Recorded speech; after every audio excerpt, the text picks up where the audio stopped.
Hello everybody, it's Darren Cheek from Ozark Mountain Lures. Today is, I think, the 17th of November. It's first trap line I set out. Not much of one, just a small one while I have to work before I go on vacation, so I'm not got a whole lot of trap, but there's a nice weather front coming in tonight. And I'm on a location right outside of town, really. Good spot for fox and coyote.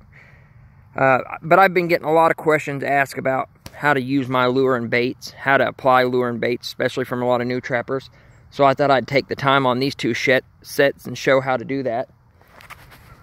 Right here, the first set I've got done, there's going to be a flat set put behind me. I'll show that when I get it done. I found a nice rock and some urine, or some turds, I mean, right over there that's pretty fresh, about where my finger's pointing. So I'm going to use those items to make a flat set behind me. But right here's a dirt hole. It's about a 8-inch dirt hole. It goes about 24 inches down. Got my trap already bedded. It's ready to lure and bait. So I'm going to show that real quick. And then I'll show the flat set when I get ready to lure and bait it. So bear with me here and I'll show you how to bait it. First of all, I'm going to use my old trusty old Border Patrol. I use this on this time of year. About every dirt hole gets some Border Patrol in the bottom of it. Have good success. Nice Bill Nelson formula. Tainted bobcat meat. Has some good meat glands and beaver castor and oil sac in it, along with the nice Bill Nelson solution. Real oily bait. Has beaver tail oil rendered into it, making it oily. So first of all, I'll show how to use that. I'm doing this with my cell phone, so it's probably shaky. So I want to get on that. I want to get maybe a half a tablespoon.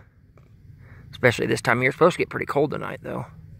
Weather change, and I just run it down the bottom of this hole as far as it'll go. I'm trying to get it back there. Just smear it on. A little bit falling off my knife there, and I'm going to rub that into the side of the dirt hole. I don't want that chunk laying back there. Just one chunk for him to grab and go. Take my knife, make some good claw marks. Probably see those claw marks.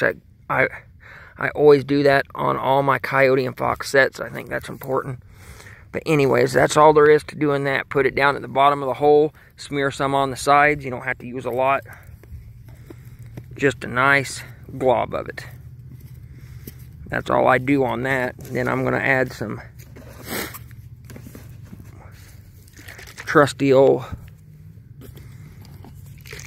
Red Fox Burn Circle. Don't take much, just a good squirt right there. And I will probably, just as a change up, use a little bit of my, I'm going to use a little bit of Night Stalker. It's a heavy skunk, pretty loud lure, but I'm going to put a little bit on the lip of that hole. Not very much. I mean, not much at all. I'll show that process.